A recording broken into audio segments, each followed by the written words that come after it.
కక్ష సాధింపు నా లక్ష్యం కాదు, జగన్ పైన చర్యకు సెకీ ఒప్పందం లడ్డూ లాంటి అవకాశం. ఇది చంద్రబాబు గారు అన్నటువంటి నిన్న చిట్ చాట్లోని మాటను బేస్ చేసుకుని ఇప్పుడు రెండు రకాల వాదనలు.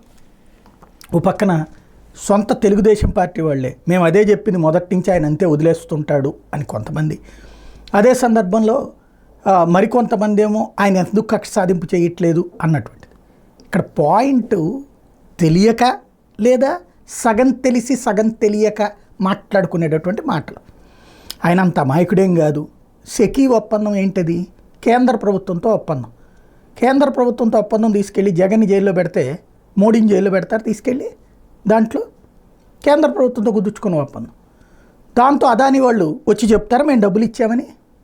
ఇంకోటి అదే నిజమైతే చంద్రబాబు టైంలో దాదాపు 9,000 కోట్ల రూపాయలు విలువైనటువంటి ఒప్పందాలు కరెక్ట్గా లాస్ట్ ఏడాది టైంలో జరిగినాయి, విద్యుత్ ఒప్పందాలు. అది రాబోయే 10-15 ఏళ్ళకి. వాటినే జగన్ రద్దు చేశాడు. ఆ కారణంగా జగన్ అరెస్ట్ చేయలే. ఎందుకని? ఆ సదరు సంస్థలు మేము చంద్రబాబు డబ్బులు ఇచ్చామని చెప్పరు కాబట్టి అట్లా చేయలేదు. దానికి ఏం చేశాడు? క్యాన్సిల్ చేశాడు. క్యాన్సిల్ చేసినందుకు 9,000 కోట్ల రూపాయలు డబ్బులు కడుతున్నారు. కోర్టు ఆదేశించింది కట్టమని చెప్పి. ఓసారి ఒప్పందం కుదుర్చుకున్నాక కట్టి చావాల్సిందే అది. కాబట్టి అది చెయ్యలేదు. ఇక్కడ పాయింట్ ఏంటంటే సెకీ లాంటి ఒప్పందాల ద్వారా అరెస్ట్ చేయొచ్చు అనే అవకాశం ఉందంటే ఇప్పుడు ఎక్కడో ఎందుకు లడ్డు ద్వారా చేయాలనుకోలేదా?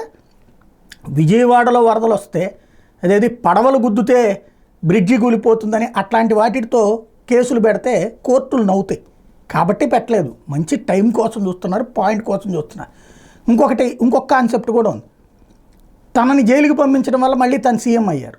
అది కూడా చరిత్రలోనే లేనన్ని రికార్డు స్థాయి విజయాలు సాధించారు ఆయన చరిత్రలోనే లేనన్ని విజయాలు. మళ్ళీ అది జగన్కి ఎక్కడొస్తుందో. ఇంకోటి, జగన్ని గతంలో జైలుకి పంపించినటువంటి ఉదంతం కారణంగా కాంగ్రెస్తో పాటు చంద్రబాబు కూడా కలిసి పంపించారన్న నమ్మకం కారణంగానే జగన్మోహన్ రెడ్డి అధికారంలోకి రావడానికి కారణమైంది, ఒకసారి ప్రతిపక్ష నాయకుడు అవ్వడానికి కారణమైంది. మళ్ళీ ఆ ఛాన్స్ ఇవ్వడం ఎందుకని ఆగుతున్నారు.